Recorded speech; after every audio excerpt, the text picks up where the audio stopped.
doit mettre sur pied et dans un état de droit, il y a une justice indépendante.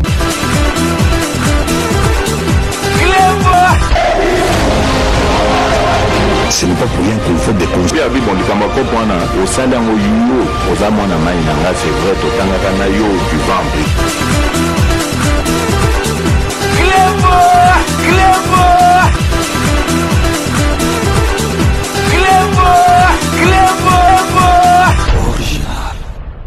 Salut et bienvenue sur Clébois Original. Merci de votre fidélité. 5 minutes avec César Ngadi. Tout le monde est d'accord et il en restera ainsi pendant très longtemps. 5 minutes Nabiso, il y a les lots, ils édition spéciale Oyo Tokolobela activité. Il y a vice-premier ministre, il y a économie nationale, Nakombo, il y a Vital Kamerhe.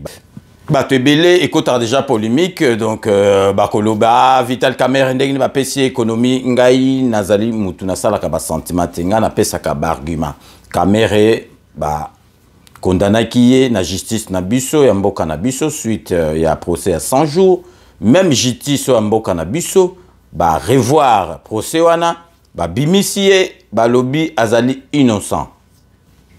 Na habité ce qui bino bozali na kombo mususu ce qui justice et s'est trompé donc bako bengango erreur judiciaire donc même on a poto to mona ba musuku to mona sali boloka ba 30 ans ba bimisie to mona donc mundi buana on a France oyo azalaki jardinier ya mwasimoko ya mukonzi a commis donc ce qui Omar m'a tué donc abeta ba lubwa ba o mona kezalaki était erreur judiciaire yangwana boyebi ke ngana kendaki plus loin na lobaki neti ezalaki erreur judiciaire ba tutu ba monaki ndenge ba kondanaki Kamerhe ba bimisie erreur judiciaire pour na ngai Kamerhe il faut ba dédommager donc il faut porter plainte na justice congolaise parce que donc à côté ki boloko pour rien donc na éviter bino ba to talanga na iba misusu bazo ganga mais en tout cas soki bozali na kombo mususu à part erreur judiciaire, beaucoup de n'a pas commentaire. Donc, tout clôturer dossier on a parce que ça dit déjà donc dossier moko clos, sikoyo toujours passé na poste oyo ba pesier donc confiance au ba pesier pour ngaye zali pour assez réhabiliter pour alongola image wana batu bazalaki nango parce que économie nationale les a jeté ba enjeu BLP. Ezali ko zelaye boyebi donc monnaie na biso dollar ezali ko matase ko mata donc économie batu bazo lela baza ko lia bienté donc vraiment azali na musala et belé ezali ko zelaye donc ya on a les autres ezali ko laksabino Vital Kamerhe azali vice-premier ministre économie nationale à Yambaki en audience ba membre ya FMI boyebi FMI et sengi FMI elingi kolobake masolo a mbongo donc fonds monétaire international kala donc nale a kanambe soko meko beta masolo kaka ya Congo na FMI na kanisi bako soyo na luto bako bengana parce que tozalaki ba client douté ba client insolvable grâce à président de la République ba komikutu ko kabla biso na mbongo ba komikutu donc confiance et continue mboka na biso ba moni penza ke mbongo soki ba pesi ezo sala mapenza misala et puis ba ekotala ke vraiment ba zongeli penza ba masolo na biso ndenge na epesa bino ba membre ya FMI ba yambaki bango na Vital Kamerhe donc pour na kotala ka ba masolo ya prix ya biloko ya kolia ekita donc FMI fallait ba remona donc muto a simbi économie ya mboka na biso donc économie ya mboka na biso avec Vital Kamerhe ezali challenge munene Vital Kamerhe akozongisa ngo penza na ndenge batu nyoso tout bakosepela donc vraiment a confirma ki pe na bato FMI ba yaki ke ba réforme ya kosala na kati ya ministère et kozala pe kosalama il faut kaka esalama a confirmer que ba réforme wana Eko Salama. Donc, to Tikibino, Bolanda, Vital Kamerhe, Oyo, Azali, vice-premier ministre, il y a économie nationale, Ndenge Ayambaki en audience, membre, il y a FMI. Donc, restez connectés sur Clébois Original. On revient tout de suite. C'est une réunion de prise de contact que le vice-premier ministre, ministre de l'économie nationale, Vital Kamerhe, a eu ce 19 avril 2023 dans la grande salle du 5e niveau de l'immeuble intelligent.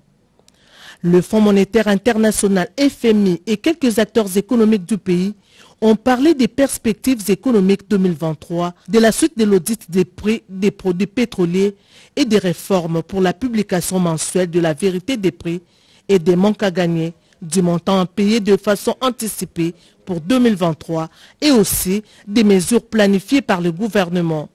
On prépare à cette réunion le FMI, la présidence de la République, le ministère des Finances, le budget, le DIT et CTR.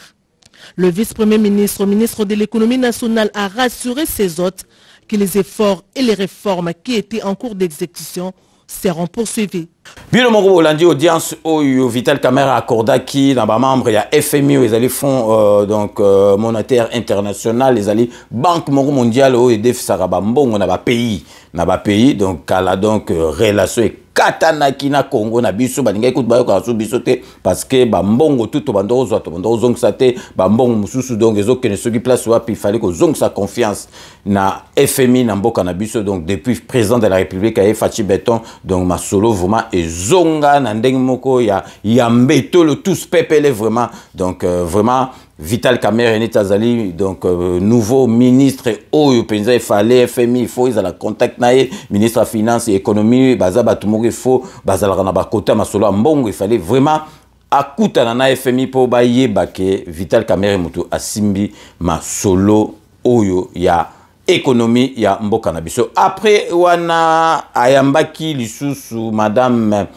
Bintou Keita oyo azali numéro 1 ya MONUSCO na kati ya mboka na biso boyebi donc ya kotrape na ba masolo pe apesaki biso kanda parce que a kotaki na masolo na biso interne ya politique na biso tozongisaki pe na temps parce que donc loi ya Tchani wana proposition loi Tchani de père et de mère etaliété donc boyebi to lakisaki ba photo akendaki pai ya opposant moko soki opposant no moni ba pesa ba mbongo ape mama wana changer ba maloba donc ayaki siko kotala ministre ya économie nationale pour na représenter la civilité nae donc pour banda ba tchaye na poste wana ba kutana kité donc aye atala vraiment ministre sika ba solo la nae ba yeba ndenge nini ba koki ko travailler ensemble botala bino moko na bilili madame Bintou Keita ndenge ba yambaki na ministre Nabiso ya économie nationale. Sur un autre chapitre, le vice-premier ministre, ministre de l'économie nationale Vital Camera a reçu dans son cabinet de travail la représentante du secrétaire général de l'ONU en République démocratique du Congo, madame Bintou Keita, qui est venue présenter ses civilités au patron de l'économie nationale. Bino Morobo Kolanda, on est à l'équipe activité, il y a vice-premier ministre, ministre économie nationale, na kombo ya Vital Camera, Toiti Kolexabino, Ayambaki, donc, membre, il y a FMI, ensuite, Ayambaki, madame Bintou Keita, numéro 1, il y a MONUSCO, il y a Mboka Nabiso. Vraiment, ils allaient autoponer la Kibino, Nakati, il y a émission Nabiso, il y a 5 minutes, édition spéciale. Donc, vraiment, Tokomé Nasuka, il y a émission Nabiso, merci la fidélité Nabiso. Donc, restez connectés sur Cléboa pour la suite de nos programmes. Kangelo Koyo, Tika Misala na yo bana place na yo. Misala na yo ko ganga, sala ga musala, umuna. Il bana place na yo. Voilà, amis, bonjour, content de vous savoir devant vos écrans. Je vous donne un rendez-vous tous les dimanches de 20h à 21h30. Un rendez-vous à ne pas rater, c'est la messe. Qu'est-ce qui va se passer? Il y aura une émission débat contradictoire, évidemment. Vous avez la chance et vous aurez la chance de participer à cette émission, évidemment, appelez sur ce numéro qui sont là. Le numéro qui sont là, appelez et participez. Vous voulez participer à l'émission, appelez sur ce numéro. Vous voulez être invité dans cette émission, appelez sur ce numéro. Il y aura beaucoup plus la vie de société et beaucoup plus la politique. C'est ça notre centre d'intérêt. Je vous donne rendez-vous à ne pas manquer. Retenez bien, tous les dimanches de 20h à 21h30. Je vous dis, aïe, Boboto Bondeko Esengo, Baninga na sepeli kobete, bozai belé liboso na télévision na bino pour nakoka mbela oyo. Tous les dimanches, Mogonyo surtout Eyenga, de 20h à 21h30. Ozali Tofanda Tosula. Et si Kanyo Soyozali, on va participer à la émission. Ba numéro yango. Yo polinga bengi sa na katia o émission. Ba numéro yango bo benga biso Tofanda Tosula. Ozana makamba koloba yaka koloba. Olingi elokoyo, olobi olingi yango. Oboyo lokoyo, olobi oboyo yango. Yango te dit Tofanda Tosula. Kange lokoyo. Tika misala na yo bana place na yo. Misala na yo ko ganga. Sala ga musala umuna. il est en place là. Je vous dis à très bientôt, tous les dimanches de 20h à 21h30. Kangé Lokoyo. Tika misala na yo, il est en place là. Misala na yo kuganga. Salaka musala. Umuna. Il est en place là. Kangé Lokoyo. Tika misala na yo, il est en place là. Misala na yo kuganga. Salaka musala. Umuna. Il est en place là.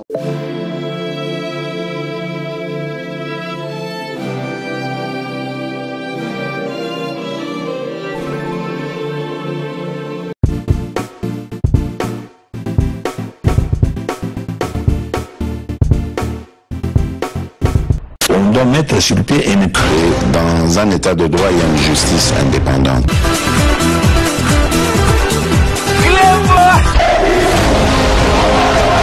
Ce n'est pas pour rien qu'il faut découvrir. Au sein d'un yo, aux amants à Maïnanga, c'est vrai, au Tangakana yo, du vent.